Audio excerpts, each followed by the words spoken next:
krisetilstander i Norge. Mitt navn er Nasser El-Bader. Jeg har kommet tilbake til Oslo for å sjekke hvordan er Norge blitt etter at alle utlending er forsvant.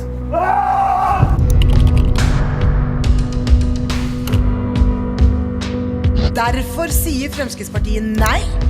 Er dette til å leve med? Alt dette lever. Og her vi står utenfor Norges siste kebab. La oss gå inn og se. Hva er det du lager for noe ute? Brunost shawarma. Det er jo litt godt, men det er på en måte ikke det samme. Det er ikke det samme som kebab-pita, liksom. Vær så god. Det var sjokkerende å se kebab på denne måten. Etter at alle utlendinger forsvant, det er bare en taxi igjen. Hva synes du om den situasjonen her? Nei, det er jo litt... Jeg har ikke kontroll. Nei, jeg har ikke plass til det. Men, Kom deg unna! Det er kaotiske tilstander i Oslo. Det er nesten ikke taxier. Kan du komme? ja, men se her, han sover her. Altså. Ta han ut, altså. Hvor er politiet? Nei, si det. Hei!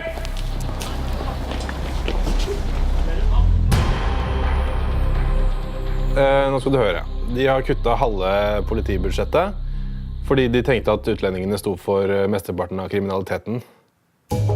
Så kan du se ut av døra og se hvor lite kriminalitet det er. Politiet er ikke mange nok for å håndtere kaoset.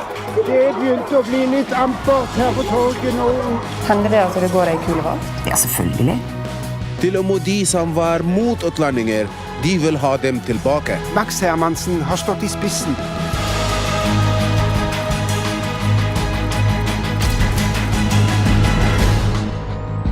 Myndighetene prøver desperate måter for å få utlendinger tilbake.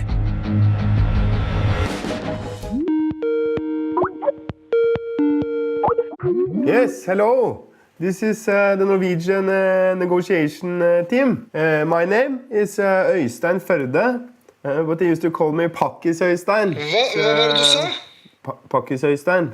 This is because I used to hang with you guys.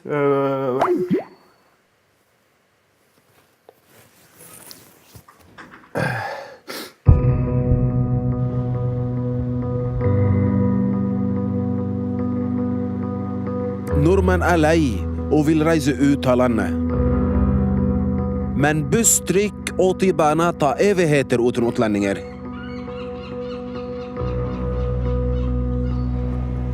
Her en gang på Grønlandstorv.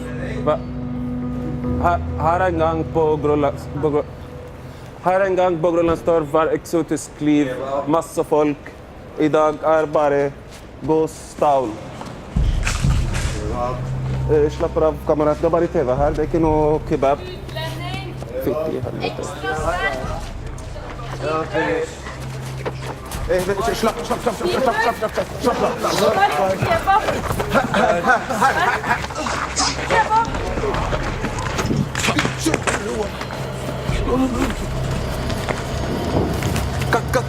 Vi skal tilbake til Arabistan. Dette er alt for farlig. Løp!